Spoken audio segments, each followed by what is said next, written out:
Hello and welcome to online Adda for study principle for learning. दोस्तों स्वागत है आप सभी का online Adda for study YouTube channel पर। इस वीडियो में हम बात कर रहे हैं कई बड़ी और लेटेस्ट अपडेट के बारे में जो कि संबंधित है 9000 एलटी गेट शिक्षक भर्ती के विज्ञापन के बारे में, साथ ही साथ उसकी एग्जाम डेट को लेकर बीईओ यानी कि खंड शिक्षा अधिकारी और उत्तर प्रदेश लोक सेवा आयोग के परीक्षा कैलेंडर के बारे में। साथ ही हम बात करेंगे उत्तर प्रदेश की जूनियर शिक्षक भर्ती के शासन आदेश को लेकर आवेदन कार्यक्रम के साथ साथ और जिसका डर था उसी के बारे में।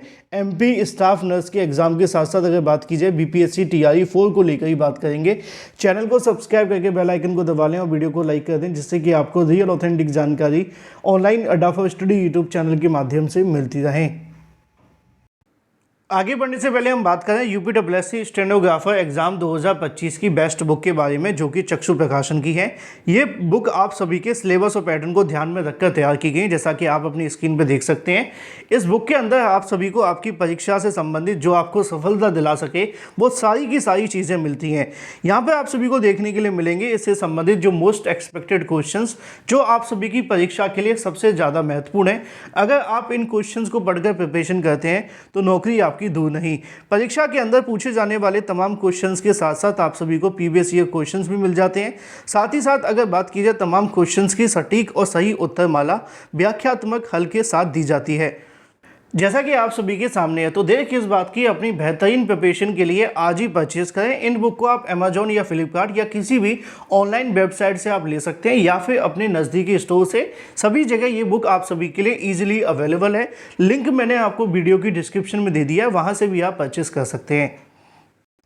चलिए वापस आते हैं सीधे मुद्दे की तरफ, और मुद्दा संबंधित है उत्तर प्रदेश में जूनियर शिक्षक भर्ती के शासन आदेश आवेदन कार्यक्रम, और साथ ही साथ जिसका डर था वही हुआ। यूपी में अगर आपको किसी बात का डर है तो वो हो जाता है। ऐसा कहा जाता है, साइकोलॉजी में एक टर्म है, आप जैसा सोचते हैं वो हो जाता है। लेकिन दिक्कत ये है कि यूपी में आप ना भी सोचें तब भी ऐसा हो जाता है ना। और ख़ास तौर पे ये किस में होता है? भर्तियों में होता है, नौकरियों में होता है।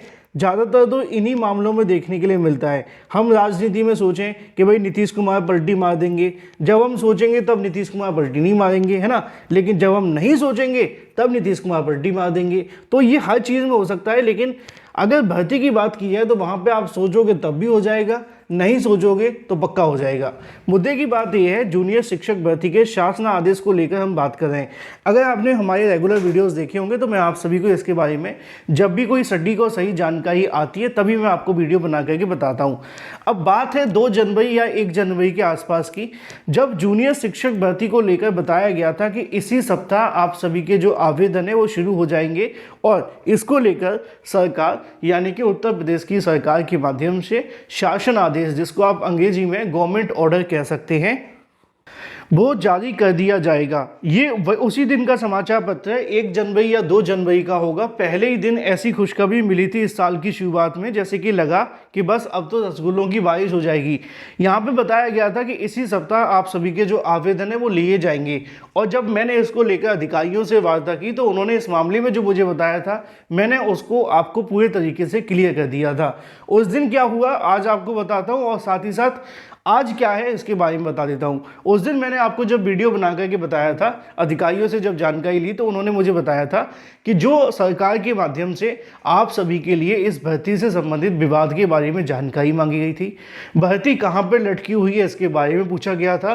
भर्ती में कौन सी समस्या आ रही है वो पूछा गया था। इस समस्या का समाधान क्या है वो भी पूछा गया था। और ये सारे के सारे सवालों के जवाब देते हुए सारी चीज़ें स्कूली शिक्षा महानिदेशक कंचन वर्मा के माध्यम से सरकार को भेज दी गई थी, और अपनी ओर से हरी झंडी दे दी गई थी कि अब आप भर्ती को शुरू कर सकते हैं। इतना सब कुछ हो जाने के बावजूद भी जब बताया गया कि इसी सप्ताह आवेदन शुरू हो जाएंगे, इसी सप्ताह मतलब कौन सा, 1 तारीख से लेकर 7 जनवरी के बीच में, आज कितनी तारीख है, 20 जनवरी है ना, लगभग 3 सप्ताह हो चुके हैं और अभी तक इसके आवेदन शुरू नहीं हुए। आज जब मैंने बहुत सारे अभ्यर्थी मुझसे पूछ रहे थे सर आप जूनियर के बारे में बताइए क्या हुआ, अभी तो आप बता रहे थे, तो आज मैंने बेसिक शिक्षा विभाग के अधिकारियों से जानकारी मांगी कि सर इसके बारे में क्या अपडेट है। मैंने कहा न्यूज़पेपर में तो ऐसे जानकारी लिखी हुई थी जैसे कि शासन आदेश पूरे तरीके से तैयार हो गया है, बस आना बाकी है। तो इसके बारे में उनकी तरफ से जो मुझे जानकारी मिली उनका कहना ये था कि महानिदेशक स्कूली शिक्षा के स्तर से इस भर्ती से संबंधित जो भी प्रोसेस था वो कंप्लीट कर दिया गया है। आगे का जो प्रोसेस है वो शासन को करना है, यानी कि यहाँ पर जो प्रमुख सचिव हैं उनके माध्यम से एक शासना आदेश जारी करना है। जिस दिन आपका शासना आदेश जारी होगा उसी में आपके आवेदन का कार्यक्रम होगा, उसी में आपकी काउंसलिंग और नियुक्ति तक की प्रक्रिया के बारे में जानकारी दे दी जाएगी। अब जो मुझे जानकारी अंदरूनी सोर्सेज के माध्यम से मिली है वो ये है कि जब यहाँ पर स्कूली शिक्षा के माध्यम से अपनी ओर से इस भर्ती से संबंधित जानकारी भेजी गई थी शासन को, वो अभी तक शासन के पास में रिसीव नहीं हो पाई है। उसकी सबसे बड़ी वजह महाकुंभ का होना या यूपी के अंदर व्यस्तता होना। आप जैसे मर्जी समझिए, मुद्दे की बात इतनी सी है कि अभी तक वो मामला सरकार के संज्ञान में नहीं गया है। और जो मुझे जानकारी मिल रही है उसके मुताबिक इस प्रोसेस में अभी 1 हफ्ता मिनिमम और मैक्सिमम 3 से 4 हफ्ते और लग सकते हैं। यानी कि एडेड जूनियर शिक्षक भर्ती शुरू तो होगी, लेकिन कब कितना समय लगेगा ये डिपेंड करेगा मुख्यमंत्री योगी आदित्यनाथ पर, क्योंकि अभी तक उनके माध्यम से एडेड जूनियर शिक्षक भर्ती को लेकर भेजी गई फाइल पर कोई भी फाइनल डिसीजन नहीं लिया गया है, यानी कि आदेश जारी करने का। अब वो चाहे तो आज ही जारी कर दें, ना चाहे तो आप जानते हैं कितना समय लगेगा। तो जो मुझे जानकारी मिली है मैंने आपको बता दी है। फिलहाल के लिए डर इस बात का था कि एक बार फिर से कहीं ऐसा ना हो कि उम्मीद लगा करके फिर हम साइड से बैठ जाएं, है ना, वो होता है ना। चलो छोड़ो, मुद्दे पे आते हैं। मुद्दा ये है कि अभी मिनिमम 1 सप्ताह का समय लगेगा, मैक्सिमम 3 से 4 सप्ताह भी लग सकते हैं। जब तक शासन इसको संज्ञान में नहीं ले लेते, उसके माध्यम से शासना आदेश जारी नहीं कर दिया जाता, तब तक ये भर्ती शुरू नहीं होगी। अब वो कब तक जारी करेंगे ये सिर्फ उनके हाथ में है।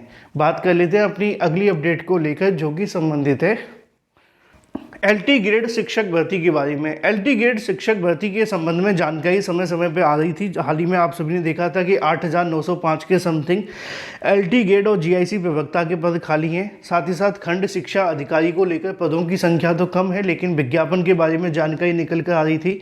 सवाल ये था कि उत्तर प्रदेश लोक सेवा आयोग ने अभी तक अपना परीक्षा कैलेंडर क्यों जारी नहीं किया है। आमतौर पर उत्तर प्रदेश लोक सेवा आयोग जनवरी के पहले सप्ताह में परीक्षा कैलेंडर जारी कर देता है, और इसकी सबसे बड़ी जो वजह है वो ये कि बहुत सारी ऐसी भर्तियां हैं जिनकी परीक्षा की तारीख अभी तय नहीं हो पा रही हैं, इसलिए यहाँ पे समय लग रहा है। आपने देखा होगा भी हाल ही में कल परसों के समाचार पत्रों में जानकारी भी आई थी कि केंद्रों की संख्या से परीक्षाओं का प्रारूप होगा तय और कैलेंडर होगा तैयार। यानी कि अभी आपका जो कैलेंडर है वो तैयार नहीं हो पा रहा है, चाहे वो अगर बात की जाए पीसीएस परीक्षा को लेकर हो या आरओ परीक्षा के बारे में या और भी बहुत सारी परीक्षाओं के बारे में, क्योंकि अब इनको एक दिन एक शिफ्ट में परीक्षा करवानी है ना। तो ऐसे में इनके पास में जो संसाधन है वो कम हो गए हैं और जो कॉलेज हैं वो कम होते जा रहे हैं। ऐसी स्थिति में अभी इनके पास कुछ ज़्यादा है नहीं है परीक्षा कराने के लिए, इसलिए अभी तक ये तय नहीं हो पा रहा है कि कब कितनी परीक्षा करवानी है और उस तारीख पे क्या परीक्षा केंद्र मिल पाएंगे कि नहीं मिल पाएंगे। तो जो मुझे जानकारी मिली है इस महीने के लास्ट में परीक्षा केंद्र तय हो जाएंगे और उसके बाद में आपका जो परीक्षा कैलेंडर है वो जारी हो जाएगा। रही बात एलटी ग्रेड और खंड शिक्षा अधिकारी भर्ती को लेकर, क्या ये भर्तियाँ इसमें सम्मिलित होंगी, तो मामला 50-50 है। अधिकारी इस मामले पर कहते तो हैं, लेकिन जब तक आ नहीं जाती तब तक उनका भरोसा नहीं कर सकते। रही बात इसके अलावा कोई और अपडेट निकलेगी तो मैं आपको दे दूंगा। बात कर लेते हैं एमपी स्टाफ नर्स के एग्ज़ाम के बारे में।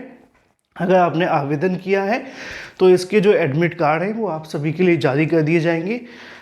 27 तारीख के बाद जैसी कोई जानकारी निकलेगी मैं आपको वीडियो बना करके बता दूंगा। अगर आप बीपीएससी टीआरई 4 की तैयारी कर रहे हैं तो आपके लिए अच्छी खबर ये है कि इस बार फिर से बम्पर पदों पर भर्ती होनी चाहिए। तकरीबन 80 से 90 हज़ार पद तो तय हैं और ये संख्या और बढ़ेगी। Thank you for watching this video.